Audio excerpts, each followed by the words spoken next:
İlk baxışdan qadın qətilləri siyasidir deyiləndə çox adamında belə bir tərəddüd yaranır. Nə dəxli var? Qətl kriminal hadisə, siyasət başqa bir şey. Belə olanda biz aydınlaşdırmalıyıq ki, yəni biz bu şüarda, yəni qadın qətilləri siyasidir şüarında siyasi nə mənaya gəlir?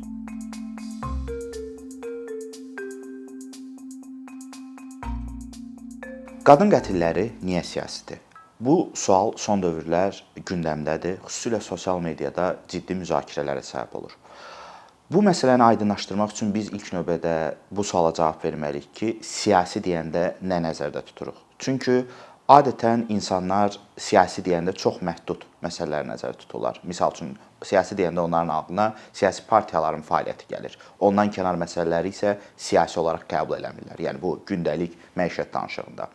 Bu baxımdan da ilk baxışdan qadın qətilləri siyasidir deyiləndə çox adamında belə bir tərəddüd yaranır. Nə dəxli var? Qətl kriminal hadisə, siyasət başqa bir şey. Belə olanda biz aydınlaşdırmalıyıq ki, yəni biz bu şüarda, yəni qadın qətilləri siyasidir şüarında siyasi nə mənaya gəlir? İlk növbədə siyasi sözünə baxanda biz onu dərk eləməliyik ki, siyasi yalnız siyasi partiyaların fəaliyyəti deyil. Siyasi partiyalar özləri müəyyən məqsədə nail olmağa çalışır və biz o məqsədə baxmalıyıq. O məqsəd nədir? İdarəçilik, yəni dövləti idarə etmək, bir ölkəni idarə etmək.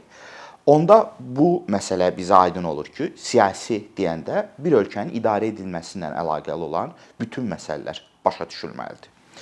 Yaxşı, qadın qətillərinin bu ölkənin idarə edilməsindən əlaqəsi nədir? Adətən qətl hadisəsi şəxsi motivlə törədilir və şəxslər arasında olur və birbaşa olaraq dövlətin idarə edilməsindən hər hansı bir əlaqəsi olmur. Amma məsələ ondan ibarətdir ki, dövlətin bir funksiyası var. Yəni dövlət idarəçiliyindən danışanda onun funksiyalarına baxırıq və o funksiyalardan biri də nədir?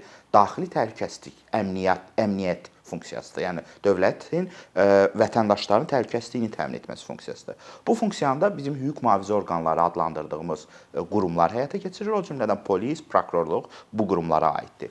Və o qurumların işi daxili təhlükəsizliyi həyata keçirərək bir qrup insanın və yaxud da konkret bir şəxsin digər şəxs və ya şəxslərə qarşı hücum eləməsinin və bu zəmində ona qarşı zorakılıq və qətl hadisələri törətməsinin qarşısını almaq və belə hadisələr olduqda isə məsuliyyət daşıyan şəxsləri məsuliyyətə cəlb etməkdən söhbət gedir. Yəni dövlətin bu funksiyası buna bərabərdir. İndi biz baxanda görürük ki, Azərbaycanda əgər qətl hadisəsi törədilirsə və yaxud da ki, yaralama hadisələri olursa, hüquq mühafizə orqanları həmin şəxsləri tutub cəzalandırırlar.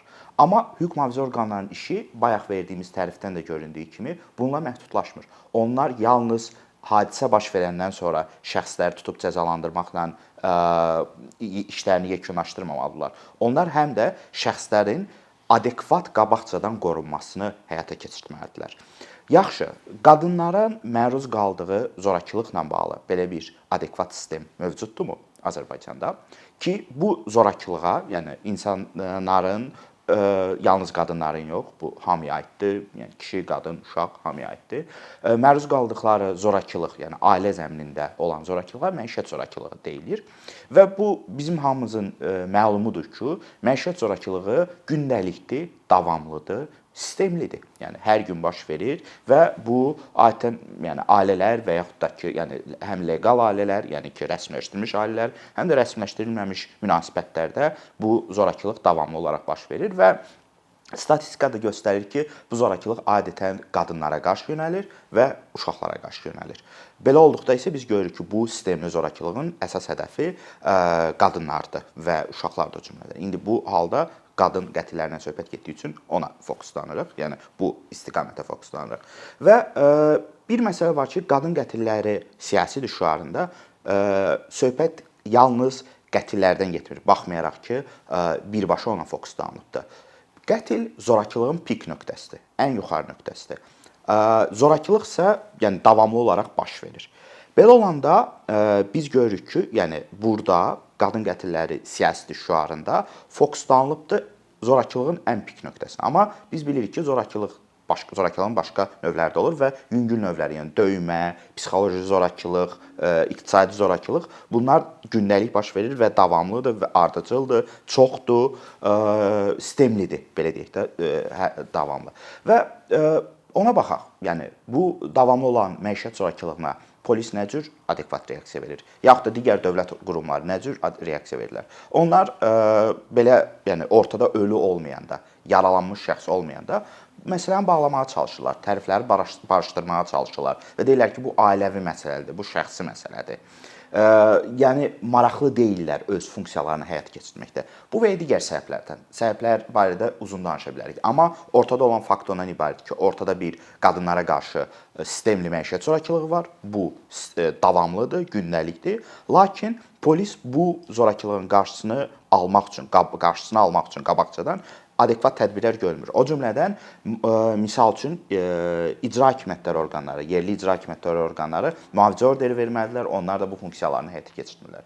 Belə olanda isə effektiv həyata keçirmirlər deyəndə onu nəzərdə tuturdum.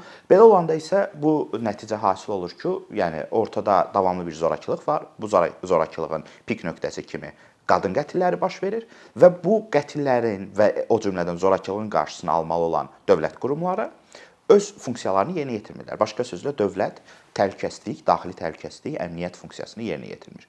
Belə bir məqamda isə qadınlar məruz qaldıqları gündəlik zorakılığın qarşısını almaq üçün və yaxud da ondan yayınmaq üçün bu cür səmərəsiz bir sistemdən istifadə edə bilmirlər və onlar belə olduqda məcbur məruz qaldıqları zorakılığa dözməli olurlar, yaxud da ondan yayına bilmirlər. Yəni ya dözməli olurlar və müraciət eləmirlər və yaxud da ümumiyyətcə xəbərləri yoxdur belə bir sistemdən, ya da ki, sistemin səmərəsiz olduğunu düşünürlər, ona görə də müraciət edə bilmirlər və özləri də öz vasitələrindən qoruya bilmirlər özlərini. Belə olanda isə onların zorakılığa dözməsi, dırnaq arasında deyirəm, və yayına bilməməsi reallıqda onların öz iradələrindən bağlı məsələ deyil. Söhbət burada ondan gedir ki, bu halda mühafizə sistemi yoxdur. Qadın qətilləri siyasidir şüarı dövlətə öz vəzifələrini xatırlatmaq, yəni öz ümumi öhdəliyini xatırlatmaq məqsədi daşıyır və bu şüar vasitəsindən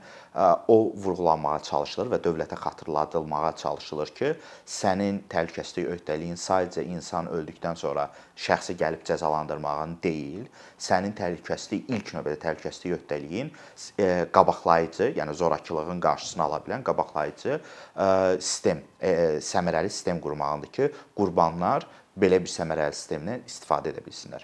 Və bu şüar, yəni qadın qətilləri siyasi şüarı bu hədəfə istiqamətlənir və dövlətə öz vəzifəsini, öhdəliyini xatırlatmaq məqsədi daşıyır. Ona görə də bu şüara bu kontekstdə, yəni bu məqamda nəzərə almaq lazımdır. Əkinçinin yeni videoları haqqında məlumatlı olmaq üçün kanalımıza abunə olmağı və xəbərdarlıq funksiyasını aktivləşdirməyi unutmayın. İmkandan istifadə edərək cari patronlarımıza işlərimizi davam etməyə yardım olduqları üçün dərin təşəkkürümüzü bildiririk. Əkinçinin Patreon icmasının üzvü olaraq siz bizim təşəbbüsə dəstək göstərməklə bərabər hazırladığımız materialları hər kəsdən öncə izləmə imkanı əldə edəcəksiniz.